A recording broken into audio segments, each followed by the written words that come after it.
एक बार की बात है।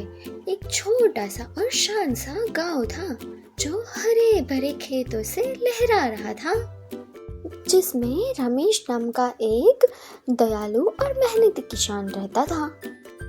रमेश को गांव के बच्चों को कहानियां सुनाना और उससे सीख देना बहुत ही पसंद था।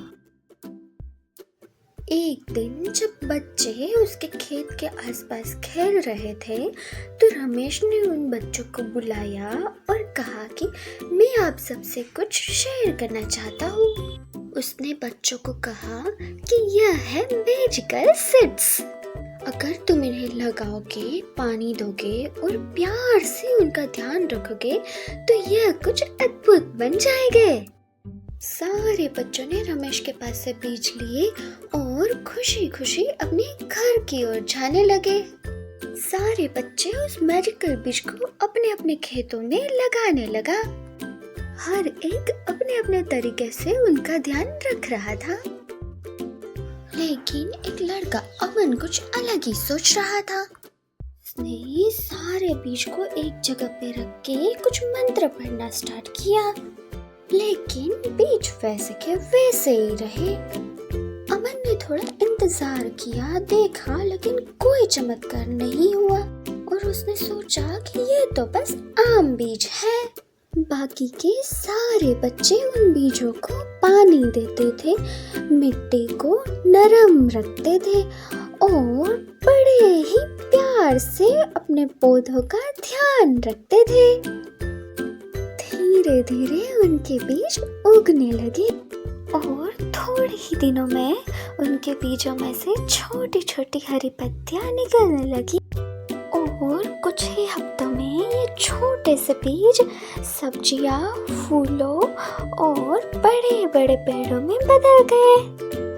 रमेश ये देख के बहुत खुश हुआ, लेकिन अमन के बीज तो ऐसे ही पड़े थे। उसने अपने सारे फ्रेंड्स को बहुत ही चाव से काम करते हुए और खुश होते हुए देखा। अब अमन को अपने फैसले पर पछतावा हो रहा था। फिर अमन दौड़ के रमेश के पास गया और बोला, रमेश चाचा, मेरे बीज क्यों नहीं उग रहे हैं? मैंने तो इसे इतनी संभाल के रखे थे। रमेश बड़े ही प्यार से अमन को समझाता है कि बेटा, कोई भी मैजिक तब भी काम करता है जब तुम मेहनत और प्यार से उस काम को करो। तुमने तो अपने बीजों को ही नहीं लगाया है। अमन को अपनी गलती का एहसास हुआ। उसने तुरंत अपने बीज लिए और मिट्टी में लगा दिए। इस बार अमन ने बहुत ही अच्छे से अपने बीजों की देखभाल की। उसे अच्छे से खाद और पानी भी दिया। धीरे धीरे उसके बीज भी उगने लगे और बहुत ही खूबसूरत से फूल आने लगे उनके पौधों पर। अमन बहुत ही खुश हो गया और बहुत ही दिल से काम करने लगा। अब अमन बहुत ही चाव से पौधे लगाता था और अपने सारे दोस्तों की मदद करता था। वह बहुत सारे खूबसूरत से तितलियों को फूलों के साथ खेलते हुआ देखता था और बहुत खुश हो जाता था।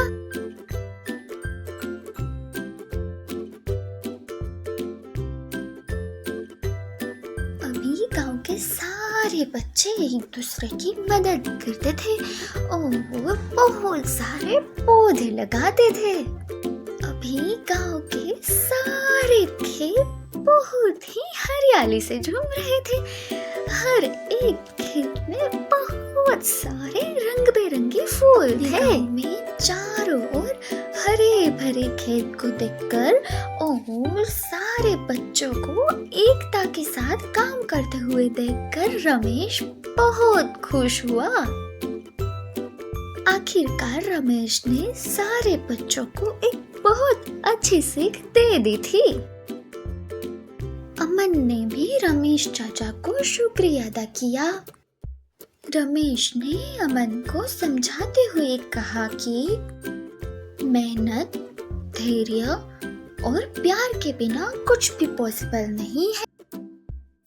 तो दोस्तों, याद रखो कि सफलता उसी को मिलती है जो सफलता के बीज बोते हैं और उसे बहुत ही प्यार और लगन से सींचते हैं। तो दोस्तों, अगर आपको हमारी कहानी पसंद आती है तो लाइक, शेयर और सब्सक्राइब करना ना भूलें। तो जल्दी मिलते हैं दूसरी कहानी में, तब तक के लिए बाय बाय।